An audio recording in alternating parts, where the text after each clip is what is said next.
अभी दो वक्ताओं से आपने बात सुनी है, अब तीसरे और आ गए हैं। एक दिन में 3 महाराज के प्रवचन आपको मिल रहे हैं, ये तुम्हारे बड़े साथी से पुण्य कर्म का उदय है। एक कह रहे हैं कि क्रिया करो, हिंसा को छोड़ो, अहिंसा में लगो, और एक महाराज कह रहे हैं कि पूज्यता की ओर बढ़ो, सुख की ओर बढ़ो। लक्ष्य दोनों का एक है और ये निश्चित है कि भगवान बनना है। भगवान सिर्फ जैन धर्म में ही बनते और कहीं नहीं बनते। भगवान कहीं बनते नहीं कहीं। संसार में यदि भगवान बनते हैं तो जैन दर्शन में। क्यों? ईश्वर बन जाएंगे, अल्लाह बन जाएंगे, खुदा बन जाएंगे, बुद्ध बन जाएंगे, लेकिन भगवान नहीं बनेंगे। तो भगवान कहते किसे हैं?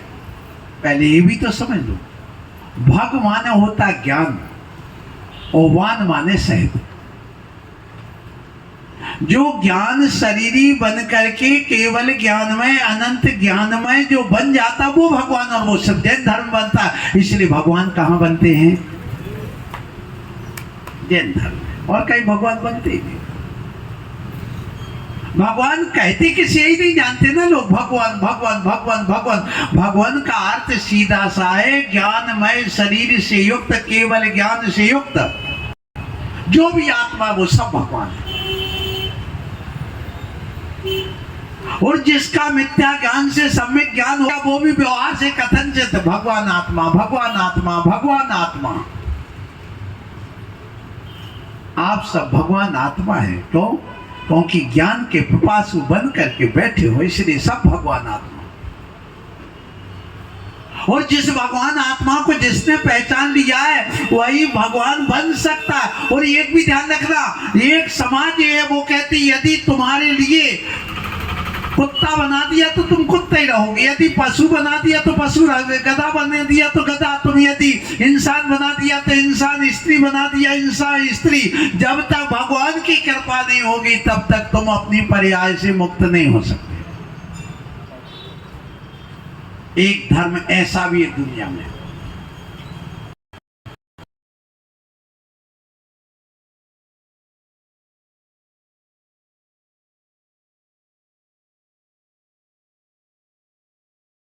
तो वो भगवान है, तो तुम भी चलते फिरते भगवान बन रहे हो। भगवान के पास जाना पूजा करने के लिए भगवान नहीं बनते। हमारी पूजा हो इसलिए भगवान नहीं बनते। भगवान इसलिए बनना है कि हमें ज्ञानवान बनना है, केवल ज्ञानी होना है, हमें ज्ञान शरीरी बनना है, त्रिविध कर्मों से रहित होना है। इसलिए आप सुबह से आए, मंदिर आ गए, यहाँ आ गए भगवान की पूजा करने, और यहाँ पर आपने अच्छे ढंग से नमन किया है। पूजा अपने आप में ध्यान रखना। उपास का ध्यान नाम के ग्रंथ में कहा पूजा एक सामायिक है। सामायिक व्रत के अंदर का पूजा को ले लिया। वो सामायिक अपने आप में एक तप है, और तप है तो कर्म की निर्जरा होगी। फिर कहा गया, सुनो भाव संग्रह में इसमें इसका कि पूजा एक पदस्थ ध्यान है। एक एक पद का तुम पढ़ उच्चारण करते, ओम नीम श्रीम क्लीम आदि मंत्र पढ़ते, इसलिए पदस्थ ध्यान है। और ध्यान एक तप है, और तप से कर्म की निर्जरा होती। सुनो, पुण्य पुण्य पुण्य पुण्य, पूजा करने से पुण्य मिलता, पुण्य नहीं मिलता। आप देखिए सारे आचार्यों की बात सुनिए आप। फिर इसके अलावा रत्नकंड साहब का चार में कहा पूजा एक अतिथि की सेवा है, भैया वृत्ति, और भैया वृत्ति एक तप है, इसलिए पूजा भी एक तप हो गया, उससे कर्म की निर्जरा हो। पद्म पुराण में रविशेन आचार्य महाराज ने कहा पूजा अपने आप में एक अतिथि संविभाग है, अर्थात जो तुमने कमाया उसका दान है, और दान भी एक तप के रूप में आ जाता है, इसलिए त्याग भी एक तप के रूप में आ जाता है, इसलिए वह भी तप हो जाता है। इसलिए पूजा का अर्थ होता, पू धातु से पूजा बनी है, पू का अर्थ होता है पवित्र करना, पू धातु पवित्र करने के, तो हमें अपनी आत्मा को पवित्र करना, इसका नाम पूजा है। अथवा पू का अर्थ होता है, पू धातु जो होती है वह फटकारने के अर्थ में होती, अर्थात अपने अंदर जो राग देश मोह आदि भाव पैदा हो रहा है उसको फटकार के बाहर करो, जैसे सूपा से फटकारते। पू धातु मांजने के अर्थ में आती, मांजो, किसको मांजना? अपने मन को मांजो, मन मजा सो मजा ही मजा है। इसलिए भगवान की पूजा करने से मन मज जाता है, जैसे आप बर्तन को मांजते हो चमक जाते वो बर्तन, ऐसे भगवान की पूजा करने से आत्मा चमक जाती है। पू धातु साफ करने के अर्थ में आती है, तो जैसे आप घर को साफ करते हो ऐसे अपनी आत्मा को साफ करो, उसका नाम यहाँ पर पूजा है। ऐसी पूजा करने वालों के लिए कहा गया, ध्यान रखना ये जैनियों, स्पष्ट कहा गया कि यो पूज जिनेन्द्रम न पूज्यंती पश्यंती न स्तुवंती न निष्फलम जीवितम तेषाम भिक्षा घृत आश्रम। धिक्कार उस गृहस्थ आश्रम के लिए, धिक्कार उस गृहस्थ आश्रम के लिए। सुना भैया, जो ये जिनेन्द्रम ना पश्यंती, जो सुबह से उठ करके भगवान को देखते ही नहीं, पश्य धातु देखने के अर्थ में, माने दर्शन ही नहीं करता, और मोबाइल लेके टीवी खोल करके बैठ गया, पेपर लेकर के बैठ गया, लेकिन भगवान के दर्शन नहीं किया जिसने, तो यो जिनेन्द्रम न पश्यंती, जो जिनेन्द्र भगवान के दर्शन नहीं करता, पूज्यवंती ना पूजा करता है, ना स्तुवंती ना स्तुवन करता है, ऐसे जीव का निष्फलम जीवितम तेषाम, उसका जीवन निष्फल है। और धिक्कार है उस गृहस्थ के लिए जो ये कार्य नहीं करता। इतनी बड़ी बात पद्म नंदी पंचविंशतिका में आचार्यों ने लिख दी। अब बोलिए, इसलिए कहा गया सुबह से उठो और जाओ, पहले कहाँ जाना? मंदिर जाना। यहाँ तक कि अमित गति आचार्य महाराज ने तो और बड़ी बात कह दी। क्या बात कह दी? अपूज्यत्वायो देवान मुनीन अनुपचरिचा यो भुंजीत गृहस्थासन सा भुंजीत परम तमा। इसका अर्थ क्या होगा सुन लेना, ये स्पष्ट लिखा हुआ, अपूज्यत्वा यो देवान, जिनेन्द्र भगवान की, जिनेन्द्र देव की पूजा के बिना, अपूज्यत्वा बिना पूजा के, यो भुंजीत गृहस्थासन, पूजा करी नहीं और खाने बैठ गया। और कहा मुनि अनुपचरिचा, माने मुनि की आहारचर्या हुई और खुद डकारने लगा। डकारना तो जानते हो, धांसने लगा अपने पेट में। बुंदेलखंडी शब्द है, सुन लो। तो जिसने बिना पूजा के जिनेन्द्र भगवान की, बिना दर्शन के जिनेन्द्र भगवान के, बिना भगवान के स्मरण के, उसने और मुनि की आहारचर्या के पहले ही बिना उनके अनुमोदना किए, योग भुंजीत गृहस्थासन, जो गृहस्थ आश्रम में रह रहा है और वह भोजन कर लेता है, सा परम तमा, वह जाकर के अंधकार है जिन नरकों में, वहां जाकर के उसका फल भुगता है। इसलिए जैन कुल में जन्म लेने वाले, हे जैनियों, जैन नहीं जैन बनो। क्या कह रहा हूं? जैन नहीं बनना, क्या बनना? जैनी। ये रोड पर जा करके, कल एक वो आया था, एक क्या नाम था उसका, वो प्रश्न किया था, सिंधी, वो जैनी है, तुम जैन हो। जैन और जैनी में क्या अंतर है? सीधी सी बात है कि जो अपने जैन कुल में जन्म लेकर के जैन कुल के अनुसार आचरण करता है वो जैनी कहलाता है। जिसकी अंदर की आंख भी खुली है, बाहर की भी आंख खुली है, जो बाहर भी पुरुषार्थ कर रहा है, अंदर मोक्ष पुरुषार्थ भी चल रहा है, वो जैनी है। क्योंकि जैन शब्द को जब अंग्रेजी में हम पढ़ते हैं तो JAIN, इसमें आई कितना है? एक, और JAINI, इसमें आई कितने हैं? दो। तो एक आंख वाले बनना है कि दो आंख वाले बनना है? JAIN, इसमें आई कितना है? एक। और JAINI, इसमें आई कितने हैं? दो। सुबह से एक आंख वाला मिल जाए बड़ा अशुभ हो गया। तो बंधु, जैन नहीं जैनी बनो, अर्थात एक आंख बस बाहर की देखने वाले मत बनो, अंदर आत्मा और परमात्मा की आंख को खोलो और आचरण करने लग जाओ, तुम कल से जैनी कहलाने लगोगे। इसलिए जैनी बनना है, अंदर की आंख खोलना, व्यवहार की आंख खोली तो निश्चय की भी खोलना है। यदि संसार में देख रहे तो अंदर भी देखो, यदि इसलिए दोनों आंख खुलने वाले जैनी बनो।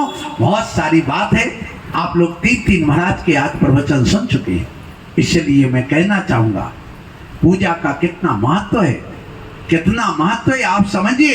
अपने यहाँ कहा गया आदिनाथ भगवान जब महाबल राजा की पर्याय में थे तब उनको आदित्य और अनिंजय नाम के 2 मुनि महाराज मिले। उनसे कहा जंगल में भगवान मैं राजा हूँ इस देश का, मैं क्या करूं? तो उन्होंने कहा अष्टानिका में प्रतिदिन पूजा करो। बोले प्रतिदिन तो मैं कर नहीं सकता। चलो भैया प्रतिदिन मत करो तो कितने बार कर लो? अष्टानिका में कर लो। और उन्होंने अष्टानिका पर्व की पूजा रचाई और परिणाम ये निकला कि 10 भाव बाद वो तीर्थंकर आदिनाथ बन कर गया।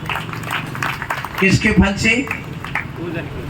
इसी प्रकार पार्षनाथ भगवान के जीवन को ठाकुर देखो, जब वह महामंडलेश्वर राजा की पर्याय में थे उनके लिए माणिक नंदी और सूर्य नंदी मुनि महाराज के दर्शन हुए, युगल मुनि राज के। आप कहते महाराज के दर्शन से प्रवचन से क्या होना है? सुन लो, प्रवचन से और पूजा से क्या होता है। तो हाँ उन्होंने नमन किया और नमन करने के बाद में उन्होंने नियम लिया कि मैं प्रतिदिन भगवान की पूजा करूंगा। अब जब नहीं हो पाएगी तो मैं उस दिन कुछ त्याग करूंगा, ऐसे नियम लिए उन्होंने। वो जाकर के पार्षनाथ भगवान बने। चंदा प्रभु भगवान के जीवन को उठा करके देखो, जब वो श्री सेन राजा की पर्याय में थे उन्होंने और रानी ने मिलकर के आहार दिया किसको? मुनिराज को। और वहां पर महाराज को उल्टी हो गई। उल्टी होने के बाद वो श्री सेन राजा उस उल्टी को साफ कर रहे हैं। भागे नहीं नाक सुकोड़ करके, तुम होते तो भाग जाते, लेकिन वहां पर सफाई करके पश्चाताप कर रहे भगवान मैंने ऐसा कौन सा अनाज दे दिया महाराज को कि महाराज को उल्टी हो गई। पश्चाताप कर रहे हैं और आहार दान देने के फल से वे चंदा प्रभु भगवान बन करके इस धरती पर आ गए। अब बोलिए, आप कहते हैं पुण्य को क्यों करना है, पूजा क्यों करना? ये इतिहास उठा करके देखो, पूज्यपाद आचार्य महाराज की आंखों की रोशनी चली गई तो उन्होंने शांतिनाथ भगवान की भक्ति करना चालू कर दी। उसके फल से उनकी आंखों की रोशनी आ गई। आपको मालूम, मानता हूं आचार्य महाराज को 48 सालों के अंदर बंद कर दिया गया, लेकिन उन्होंने आदिनाथ भगवान की स्तुति चालू कर दी भक्तामर स्तुति करके, और उसके फल से वो अतिशय हो गया। वो अपने आप उस जेल से बाहर आ गए। वादिराज मुनिराज को कोढ़ हो गया और उन्होंने वहां पर वीतराग भगवान जिनेन्द्र देव की स्तुति का चालू कर दी और उससे उनका कोढ़ चला गया। इस प्रकार से ढेर सारे उदाहरण हमारे जैन दर्शन में भरे पड़े हैं। इसलिए मैं आप लोगों से कहूंगा कि आप भगवान बनो, पूजा करो, पुण्य के लिए नहीं, भगवान बनने के लिए करो। पुण्य के लिए नहीं, सम्यक दृष्टि पुण्य के लिए करते ही नहीं। हाँ, पुण्य इकट्ठा हो जाता है और कुछ नहीं। जब पुण्य इकट्ठा होता है तब उसे के माध्यम से वह उस पुण्य को मिलने पर भोगों में नहीं लगाता, वह सारे पुण्य को त्याग तपस्या में लगा देता है। इसलिए आप लोग पूजा में पढ़ते प्रतिदिन पुण्यम समग्रम महिमेक महम चुहोमी। हे भगवान, जितना पुण्य संचय किया है मैं आपके इस यज्ञ में पूजा में होम देना चाहता हूँ, अर्थात सारा पुण्य विषय भोगों में न लगा करके भगवान आपकी पूजा स्तुति में लगा देना चाहता हूँ। ऐसी भावना सम्यक दृष्टि की हुआ करती है। इसलिए आप लोगों से मैं कहूँगा कि सुख प्राप्त करना है आपको, तो आपको भगवान की पूजा तो करना पड़ेगी और परमात्मा के पास जाकर के अच्छे ढंग से अपने आप को भगवान बनाना है, अर्थात ज्ञानवान बनाना है। और ये आप लोग प्रतिदिन सुबह से कह रहे थे ना, अभी कबड्डी का खेल महाराज ने बताया था ना, कबड्डी का खेल। अरे कबड्डी का खेल खेलने वाला हो कि क्रिकेट का खेल खेलने वाले, ये आप लोगों को मालूम है। कबड्डी का खेल तो खेलते हैं श्रावक, सुबह से उठे, पत्नी का काजा दूध ले आओ, सो वो बस उठा, अपनी तौलिया वालिया अलग करी, थोड़ी सी कपड़े पहने, दूध लेके आ गए। अब दूध लेके आ गए, अब सब्जी लेके आओ, तो बस कबड्डी कबड्डी कबड्डी करता हुआ सब्जी लेके आ गया। फिर पत्नी ने कहा देखो ये बच्चा स्कूल जा रहा, स्कूटर पे बैठा लो, अब स्कूल छोड़ कर क्या आ गए, अब क्या करे यार, थोड़ा नाश्ता किया दे, चाय पी दे, अब जाओ दुकान पर जाओ, दुकान पर चला गया। अब दुकान पर फोन कर दिया, घर में तो अभी वो नहीं है, सब्जी नहीं है, सब्जी लेके आओ, अरे अब दाल नहीं है, लेके आओ, अब वो लेके आ गया। फिर इसमें कहा मेहमान आ गए, सो फिर कबड्डी करते करते कुछ सामान लेके आ गया। फिर इसके बाद भोजन करने आ जाओ, भोजन करने गया, फिर घर चला गया, फिर उसके घर से फिर दुकान गया, और दुकान पर फिर कोई आ गए, सो अब दुकान पर दिन भर आग चला रहे, कबड्डी खेल चल रही है। सुबह से लेके शाम तक क्या चल रहा है, लेकिन इस कबड्डी की